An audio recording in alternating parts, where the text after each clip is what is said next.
ನಿರೀಕ್ಷೆಯ ವಾಕ್ಯ ಈ ಕಾರ್ಯಕ್ರಮವನ್ನು ನೋಡಲು ನಿಮ್ಮೆಲ್ಲರನ್ನ ಹೃತ್ಪೂರ್ವಕವಾಗಿ ಸ್ವಾಗತಿಸ್ತೇನೆ. ಪ್ರಿಯರೇ, ಇಂದಿನ ಧ್ಯಾನಕ್ಕಾಗಿ ಆರಿಸಿಕೊಂಡಂಥ ವೇದ ಭಾಗವು ಕೀರ್ತನೆಗಳು 9ನೇ ಅಧ್ಯಾಯ 10ನೇ ವಚನ.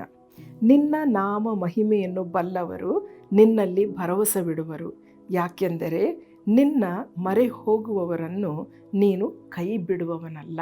ಎಷ್ಟು ಸುಂದರವಾದ ವಚನ. ನಾನು ಇನ್ನೊಮ್ಮೆ ಓದಕ್ಕೆ ಆಶೆಪಡ್ತೇನೆ. ನಿನ್ನ ನಾಮ ಮಹಿಮೆಯನ್ನು ಬಲ್ಲವರು ಅನ್ನುವಾಗ ದೇವರು, ನಾವು ಗೂಗಲಲ್ಲಿ ನಾನು ನೋಡ್ತಾ ಇದ್ದೆ, ಎಷ್ಟು ಹೆಸರುಗಳಿರ್ಬೋದು ದೇವರಿಗೆ. ಅಂದರೆ ಯೇಸು ಸ್ವಾಮಿ, ತಂದೆ, ಮಗ, ಪರಿಶುದ್ಧಾತ್ಮ, ಆದಿ ಅಂತ್ಯ, ಅನೇಕ ಹೆಸರುಗಳು, 1000ರಷ್ಟು ಹೆಸರುಗಳು ನಮ್ಮ ದೇವರಿಗಿದೆ.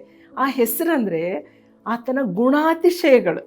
ಆತನಿಗೆ ಪ್ರೀತಿಯುಳ್ಳ ತಂದೆ, ಕನಿಕರಿಸುವ ದೇವರು, ಕ್ಷಮಿಸುವ ತಂದೆ, ಅಂದರೆ ಆತನ 1000ದಷ್ಟು ಗುಣಾತಿಶಯಗಳನ್ನು ನಾವು ನೋಡ್ತೇವೆ.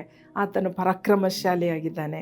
ಹಾಗಾದರೆ ಇಂಥ ಒಬ್ಬ ದೊಡ್ಡ ದೇವರು, ಆತನು ನಾಮ ಮಹಿಮೆಯನ್ನು ನಾವು ಬಲ್ಲವರು. ನಾನು ಈ 3 ಜನ ಮಾತ್ರ ಎಕ್ಸಾಂಪಲ್ ತಗೊಳ್ತೇನೆ. ಹಾಗರಳ ವಿಷಯದಲ್ಲಿ ನಿಮ್ಗೆ ಗೊತ್ತಿರೋ ಹಾಗೆ, ಆಕೆಯು ಮರುಭೂಮಿಯಲ್ಲಿ, ಅಡವಿಯಲ್ಲಿ, ನೀರಿಲ್ಲದೆ ಮಗು ಸಾಯುವಂಥ ಪರಿಸ್ಥಿತಿಯಲ್ಲಿರುವಾಗ ಆಕೆ ದೇವರಿಗೆ ಮೊರೆ ಇಟ್ಟಳು.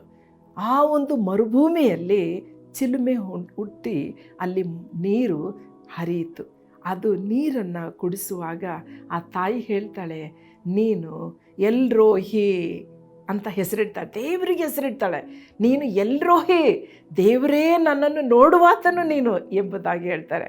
ಮತ್ತು ಅಬ್ರಾಮನ ಮಗನ ಇಸಾಕನನ್ನು ಬಲಿ ಕೊಡುವುದಕ್ಕೆ ಕೇಳಿದಾಗ ಅಬ್ರಾಮನ ನಂಬಿಕೆಯ ಪರೀಕ್ಷೆ ಇತ್ತು. ಅಬ್ರಾಮ ಅದರಲ್ಲಿ ಪಾಸಾದನು. ಹೇಗೆ? ಆತನು ತನ್ನ ಮಗುವನ್ನು ಆತನು ಕಟ್ ಮಾಡೋದಕ್ಕೂ ಅದನ್ನು ಕಡಿಯೋದಕ್ಕೂ ಸಿದ್ಧನಾಗಿರುವಾಗ ಅತೀ ಪ್ರಿಯನಾಗಿರುವಂಥ ದೇವರು ಅಬ್ರಾಮನ ನಂಬಿಕೆಯನ್ನು ನೋಡಿ ಆತನಿಗೆ ಒಂದು ಟಗರನ್ನು ಕೊಟ್ಟನು. ಅಂದರೆ ಅಬ್ರಾಮ್ ದೇವರಿಗೆ ಏನಂತ ಕರೆದ? ಯೆಹೋವ ಈರೇ, ಒದಗಿಸುವಾತನೇ ಅಂತ ಹೇಳಿ ಹೆಸರಿಟ್ಟ. ಅದೇ ರೀತಿಯಲ್ಲಿ ದಾವೀದನು ಕೂಡ ದೇವರಿಗೆ ನೀನೇ ನನ್ನ ಕುರುಬನು, ನಾನು ಕೊರತೆ ಪಡೆಯನು ಎಂಬುದಾಗಿ ತಾನೇ ಕುರುಬನಾಗಿ ದೇವರಿಗೆ ಕುರುಬನು ಎಂಬುದಾಗಿ ಹೆಸರಿಟ್ಟ. ಹಾಗಾದರೆ ಪ್ರಿಯರೇ, ಸತ್ಯವೇದದಲ್ಲಿ ಅನೇಕ ಜನರು ಯೇಸು ದೇವರನ್ನು ಅನುಭವಿಸಿ ಆತನಿಗೆ ಹೆಸರಿಟ್ಟರು. ಆ ಹೆಸರಿಗೆ ತಕ್ಕಂತೆ ಆತನ ನಾಮ ಮಹಿಮೆಯನ್ನು ಬಲ್ಲವರು ನಿನ್ನಲ್ಲಿ ಭರವಸವಿಡುವರು. ಆ ಭರವಸೆ ಭಾಳ ದೊಡ್ಡದು. ಅದು ನಮ್ಮನ್ನು ಎಂದಿಗೂ ನಿರಾಶೆ ಪಡಿಸುವುದಿಲ್ಲ. ಒಂದು ವೇಳೆ ನಿಮ್ಮ ಒಂದು ಜೀವನದಲ್ಲಿ ಇದೇ ರೀತಿಯ ಒಂದು ಕೊರತೆಗಳು, ಕುಂದುಗಳು ಇದ್ದಾಗ ದೇವರ ನಾಮಧೇಯದಲ್ಲಿ ಭರವಸೆ ಇಟ್ಟರೆ ಆತನು ನಮ್ಮನ್ನು ಎಂದಿಗೂ ನಿರಾಶೆ ಪಡಿಸುವುದಿಲ್ಲ. ಯಾಕೆಂದರೆ ನಿನ್ನ ಮೊರೆ ಹೋಗುವವರನ್ನು ನೀನು ಕೈ ಬಿಡುವವನಲ್ಲ.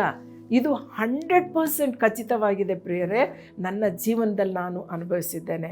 ಆತನ ಸನ್ನಿಧಿಯಲ್ಲಿ, ಆತನ ಬಳಿಯಲ್ಲಿ ಮನಪೂರ್ವಕವಾಗಿ ನಾವು ಪ್ರಾರ್ಥನೆ ಮಾಡುವಾಗ ಆತ ನಮ್ಮನ್ನು ಕೈ ಬಿಡಲ್ಲ.